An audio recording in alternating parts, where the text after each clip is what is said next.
ಎಲ್ಲರಿಗೂ welcome back to my YouTube channel ಅನುಗೌಡ Kannada vlogs. ನೀವು ಎಲ್ಲರೂ ಹೇಗಿದ್ದೀರಾ? ಚೆನ್ನಾಗಿದ್ದೀರಾ? ನಾನು ಕೂಡ ತುಂಬಾ ಚೆನ್ನಾಗಿದ್ದೀನಿ.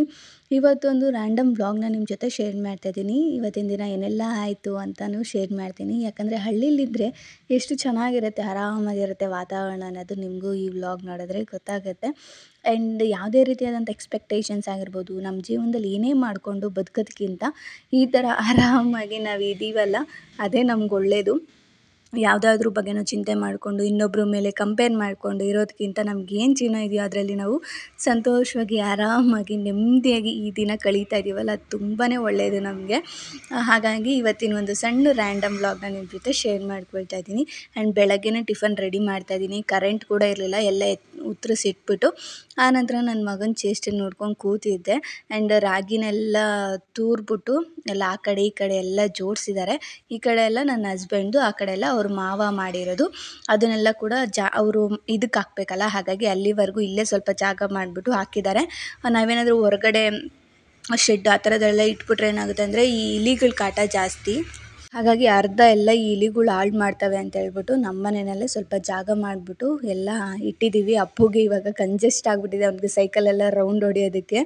ಆದರೂ ಸೈಕಲಲ್ಲಿ ಎಷ್ಟು ಜಾಗ ಇದೆಯೋ ಅಷ್ಟರಲ್ಲೇ ರೌಂಡ್ ಹೊಡಿತಾ ಇದ್ದಾನೆ. ಕರೆಂಟ್ ಬಂದ ಮೇಲೆ ನಾನಿಲ್ಲಿ ಟಿಫನ್ಗೆ ಟೊಮೊಟೊ ಬಾತ್ ಮಾಡ್ಕೊಳ್ತಾ ಇದ್ದೀನಿ, ಬೇಗ ಆಗಿಬಿಡುತ್ತೆ ಅಂತ. ತರಕಾರಿ ತೊಗೊಬರ್ತೀನಿ ಅಂತ ಹೇಳಿದರು. ಅವರು ಈಚೆ ಹೋಗಿದ್ದಾರೆ, ಪ್ರವೀಣ್ ಅವರು ಎಲ್ಲೋ ಹಸು ನೋಡ್ಕೊಂಡು ಬರ್ತೀನಿ ಅಂತ ಹೇಳ್ಬಿಟ್ಟು ಹೋದರು. ಹಾಗೆ ತರಕಾರಿನೂ ತೊಗೊಂಡು ಬರ್ತೀನಿ, ಇವಾಗ ನಾಷ್ಟಕ್ಕೆ ಏನಾದರೂ ಮಾಡ್ಕೊಳ್ಳಿ ನಿನಗೂ ಪಾಪುಗೆ ಅಂತ ಹೇಳ್ಬಿಟ್ಟು ಹೋಗಿದ್ರು. ಹಾಗಾಗಿ ಅವನಿಗೂ ಕೂಡ ಈ ಥರ ಇಷ್ಟ ಆಗುತ್ತೆ. ಹಾಗಾಗಿ ಟೊಮೊಟೊ ಬಾತ್ ಮಾಡ್ಕೊಳ್ತಾ ಇದ್ದೀನಿ. ಯಾವ್ದು ಅಡುಗೆ ಆಗುತ್ತೋ ಆ ಅಡುಗೆ ಮಾಡ್ಕೋತೀನಿ ಬೇಗನೆ. ಇಂಥದ್ದೇ ಇರಬೇಕು ಅಂಥದ್ದೇ ಇರಬೇಕು ಆ್ಯಂಡ್ ಡಯಟ್ ಲಿಸ್ಟೇ ಇರಬೇಕು ಹಂಗೆ ಅಂತ ನಾನೇನು ಮಾಡೋದಕ್ಕೆ ಹೋಗಲ್ಲ. ನನಗೇನು ಇಷ್ಟ ಆಗುತ್ತೋ ಆ ಟೈಮ್ಗೆ ಏನು ತಿನ್ನಬೇಕು ಅನಿಸುತ್ತೋ ಅದನ್ನು ಮಾಡಿಕೊಂಡು ತಿಂತೀನಿ ಅಷ್ಟೇ. ಆ್ಯಂಡ್ ಅಪ್ಪುಗೂ ಅಷ್ಟೇ, ಅವನಿಗೂ 3 ಟೈಮ್ಸ್ ರೈಸ್ ಕೊಡೋದು ಈ ಥರ ಎಲ್ಲ ಮಾಡಲ್ಲ. ಅವನಿಗೂ ಕೂಡ ಬೆಳಗ್ಗೆ ಒಂದು ಸತಿ ರಾತ್ರಿ ಒಂದು ಸತಿ ಬೇರೆ. ಇವಾಗ ಬೆಳಗ್ಗೆ ರೈಸ್ ಕೊಟ್ಟಿದ್ದೀನಿ ಅಂದರೆ ಮಧ್ಯಾಹ್ನ ಏನಾದರೂ ದೋಸೆ ಥರ ಮಾಡಿಕೊಡ್ತೀನಿ. ನೈಟು ಮುದ್ದೆ ಮಾಡ್ಕೋತೀವಿ, ಇಲ್ಲ ಬೆಳಗ್ಗೆ ಮುದ್ದೆ ಮಾಡಿದ್ರೆ ನೈಟ್ ರೈಸ್ ಇರುತ್ತೆ, ಮಧ್ಯಾಹ್ನ ದೋಸೆ ಈ ಥರ ಮಾಡ್ಕೋತೀನಿ. ಅಡುಗೆ ಆಗಿದ ತಕ್ಷಣ ಹಾಗಾಗಿ ಕಿಚನ್ನೆಲ್ಲ ನೀಟಾಗಿ ಕ್ಲೀನ್ ಮಾಡ್ಕೊಬಿಡ್ತೀನಿ. ಇಲ್ಲಾಂದರೆ ಅಪ್ಪು ಇರೋದ್ರಿಂದ ಸುಮ್ಮನೆ ಕಾಟ ಕೊಡ್ತಾನೆ. ಈಚೆ ಕಡೆ ಅಂತೂ 14 ಸತಿ ಎಷ್ಟು ಕ್ಲೀನ್ ಮಾಡ್ತಾ ಇರ್ತೀನಿ. ಆ್ಯಂಡ್ ಮನೆ ರೋಡ್ ಸೈಡ್ ಇರೋದ್ರಿಂದ ಫುಲ್ಲು ಧೂಳು ಬರ್ತಾನೆ ಇರುತ್ತೆ, ಅವನು ಗಲೀಜು ಮಾಡ್ತಾನೆ ಇರ್ತಾನೆ, ನಾನು ಕ್ಲೀನ್ ಮಾಡ್ತಾನೆ ಇರ್ತೀನಿ. ಹಾಗಾಗಿ ಟಿಫನ್ಗೆ ಕುಕ್ಕರ್ ವಿಷಲ್ ಇಟ್ಬಿಟ್ಟು ನಾನು ಕಿಚನೆಲ್ಲ ಕ್ಲೀನ್ ಮಾಡ್ಕೊಂಡ್ಬಂದು ಅಷ್ಟೇನಾ ಹಾಕೋದು ಕೋಕಾಗೆ. ಬರಲೇ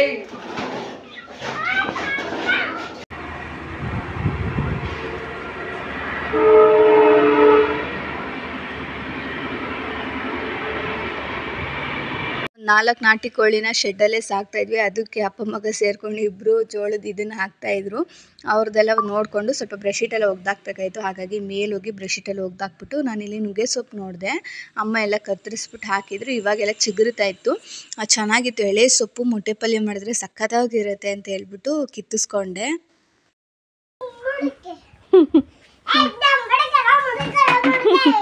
ಹಾಳು ಮಾಡಬೇಡವಾ.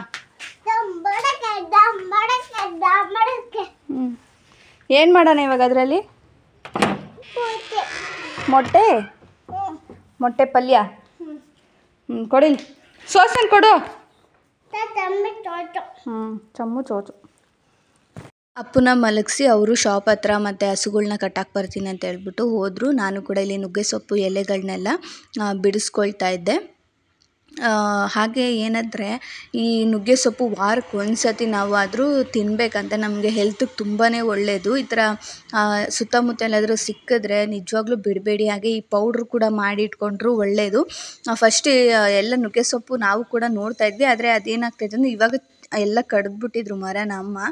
ಹಾಗಾಗಿ ನಾವು ಇವಾಗ ಚಿಗುರುತ್ತಾ ಇತ್ತಲ್ಲ, ಸಖತ್ತಾಗಿತ್ತು. ಎಳೆ ಸೊಪ್ಪು ನಾನು ನೋಡಿದೆ, ಇಷ್ಟ ಆಯಿತು. ಹಾಗಾಗಿ ಒಂದು 4-5 ಇದನ್ನು ಮುರಿಸ್ಕೊಂಡು ಇವತ್ತು ಅದಕ್ಕೆ ಮೊಟ್ಟೆ ಹಾಕ್ಬಿಟ್ಟು ಪಲ್ಯ ಮಾಡಿ ದೋಸೆ ಮಾಡೋಣ, ಗೋಧಿ ದೋಸೆ ಅಂತ ಅಂದ್ಕೊಂಡೆ. ಬರೀ ಸೊಪ್ಪಿನ ಪಲ್ಯ ಮಾಡಿದ್ರೆ ತಿನ್ನಲ್ಲ, ಆ್ಯಂಡ್ ಅಪ್ಪು ಅಂತೂ ಇನ್ನೂ ತಿನ್ನಲ್ಲ ಬರೀ ಸೊಪ್ಪು ಅಂದರೆ. ಹಾಗಾಗಿ ಅದಕ್ಕೆ ಮೊಟ್ಟೆ ಹಾಕಿ ನೀಟಾಗಿ ಒಂಥರ ಎಗ್ ಬುಜ್ಜಿ ಥರ ಮಾಡಿಕೊಟ್ರೆ ಇಷ್ಟಪಡ್ತಾರೆ ಅಂತ ಹೇಳ್ಬಿಟ್ಟು ಆ ಐಡಿಯಾನ ಮಾಡಿಕೊಂಡೆ. ಹಾಗೆ ಮಿಷಿನ್ಗೂ ಕೂಡ ಬಟ್ಟೆಗಳನ್ನ ಹಾಕಿದ್ದೆ. ಆವಾಗವಾಗ ಯಾವ್ದ್ಯಾವ್ದು ಇರುತ್ತೋ ಅದನ್ನು ಹಾಗಾಗಿ ಹಾಕ್ಕೊಂಡು ಬಿಡ್ತೀನಿ ಬಟ್ಟೆಗಳನ್ನ ಸ್ವಲ್ಪ ಇದ್ದಾಗೆ. ಕೆಲಸಕ್ಕೆ ಏನಾಗುತ್ತೆ ಹಾಕೋದಕ್ಕಾಗಲ್ಲ, ಆ ಟೈಮಲ್ಲಿ ಯಾವಾಗ ಸಿಗುತ್ತೋ ಆವಾಗ ಒಂದೇ ದಿವಸ ಎಲ್ಲನೂ ಹಾಕ್ಕೋತೀನಿ. ಹಾಗೆ ನೀವು ಇಂಗ್ಲೀಷ್ ಕ್ಲಾಸಸ್ ಬಗ್ಗೆ ಡೀಟೇಲ್ಸ್ನ ಕೇಳ್ತಾ ಇದ್ದೀರಲ್ಲ, ಇನ್ನೂ ಜಾಬ್ನ ಪ್ರೊವೈಡ್ ಮಾಡ್ತಾ ಇದ್ದಾರಾ ಇಲ್ವಾ ಅಂತ. ಸೊ ಇವಾಗ ಇನ್ನೂ ಜಾಬ್ಗಳು ಅವರು ಕೊಡ್ತಾ ಇದ್ದಾರೆ.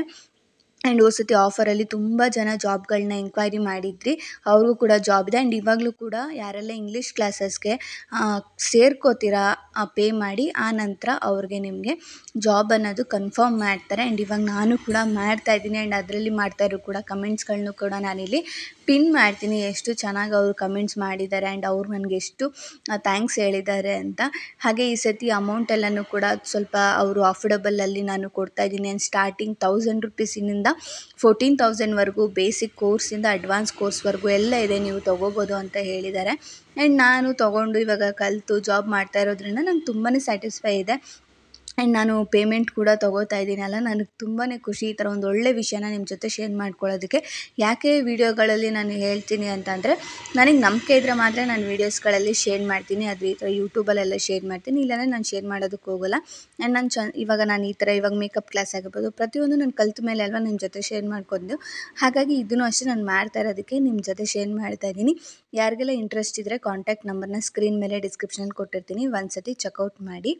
ಹಾಗೆ ಮಧ್ಯಾಹ್ನ ಅಡುಗೆಗೂ ಕೂಡ ನಾನಿಲ್ಲಿ ಗೋಧಿ ದೋಸೆ ಮಾಡ್ಕೋತಾ ಇದ್ದೀನಿ. ಹಾಗೆ ನುಗ್ಗೆಕಾಯಿ ಪಲ್ಯ ಮಾಡೋದಕ್ಕೆ ನಾನು ಅಂದರೆ ಎಗ್ ಬುರ್ಜಿ ಮಾಡೋದಕ್ಕೆ ಇಲ್ಲಿ ನಾನು ಒಗ್ಗರಣೆಗೆ ಈರುಳ್ಳಿ ಎಲ್ಲ ಸಣ್ಣ ಸಣ್ಣದಾಗಿ ಕಟ್ ಮಾಡಿ, ಈರುಳ್ಳಿ ಎಲ್ಲ ಸ್ವಲ್ಪ ಬ್ರೌನಿಷ್ ಬರೋ ಗಂಟ ಹುರ್ಕೊಂಡು, ಆ ನಂತರ ಇದಕ್ಕೆ ನುಗ್ಗೆ ಸೊಪ್ಪನ್ನ ಚೆನ್ನಾಗಿ ತೊಳೆದ್ಬಿಟ್ಟು ಆ ನಂತರ ಹಾಕ್ಕೋತಾ ಇದ್ದೀನಿ. ಯಾವುದೇ ರೀತಿಯಾದಂಥ ಚಾಕುನಲ್ಲಿ ಕಟ್ ಮಾಡಿದ್ದೆಲ್ಲ ಮಾಡಿಲ್ಲ, ಯಾಕಂದರೆ ಸ್ವಲ್ಪ ವಿಷಾಂಶ ಇರುತ್ತೆ, ಅಂದರೆ ಕಹಿ ಬರುತ್ತೆ ಅಂತ ಹೇಳ್ತಾರೆ. ಹಾಗಾಗಿ ನಾನು ಚಾಕುಲೇನು ಕಟ್ ಮಾಡಿಲ್ಲ, ಜಸ್ಟ್ ಹಾಗೆ ಎಲೆನ ನೀಟಾಗಿ ತೊಳೆದ್ಬಿಟ್ಟು ಹಾಗೆ ಒಗ್ಗರಣೆಗೆ ಹಾಕ್ಕೋತಾ ಇದ್ದೀನಿ. ಒಗ್ಗರಣೆಗೆ ಹಾಕ್ಕೊಂಡು ನೀಟಾಗಿ ಚೆನ್ನಾಗಿ ಅದನ್ನು ಸೊಪ್ಪನ್ನ ಫಸ್ಟು ಬೇಯಿಸ್ಕೋಬೇಕು.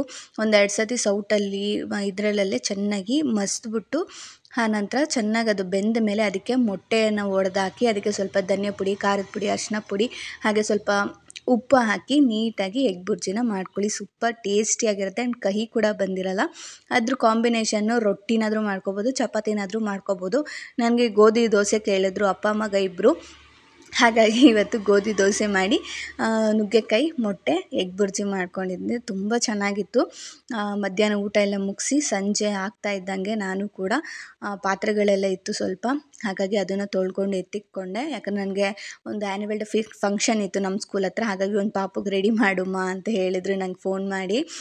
ನಾನು ಇಲ್ಲ ಎಲ್ಲೋ ಆಫೀಸಲ್ಲಿದ್ದೀನಿ, ಪಾಪು ಬರ್ತಾಳೆ ರೆಡಿ ಮಾಡು ಅಂದರು. ಹಾಗಾಗಿ ಪಾತ್ರೆಗಳನ್ನೆಲ್ಲ ತೊಳೆದ್ಬಿಟ್ಟು ನಾನು ಕೂಡ ಫ್ರೆಶ್ ಅಪ್ ಆಗಿ, ಆ ನಂತರ ಪಾಪುನ ಕರ್ಕೊಂಬಂದರು ಅವ್ರ ಅಜ್ಜಿ. ಅವರೇನೋ ಏರ್ ಬ್ಯಾಂಡ್ ಬಿಟ್ಬಿಟ್ಟಿದೆ ಅಂತ ಹೋಗಿದ್ರು. ಹಾಗಾಗಿ ನಾನು ನೀಟಾಗಿ ಆ ಹುಡುಗಿಗೆ, ಅಂದರೆ ಮಕ್ಕಳಲ್ವ, ಜಾಸ್ತಿ ಪ್ರಾಡಕ್ಟ್ಸ್ ಯೂಸ್ ಮಾಡೋ ಅವಶ್ಯಕತೆ ಇರೋಲ್ಲ.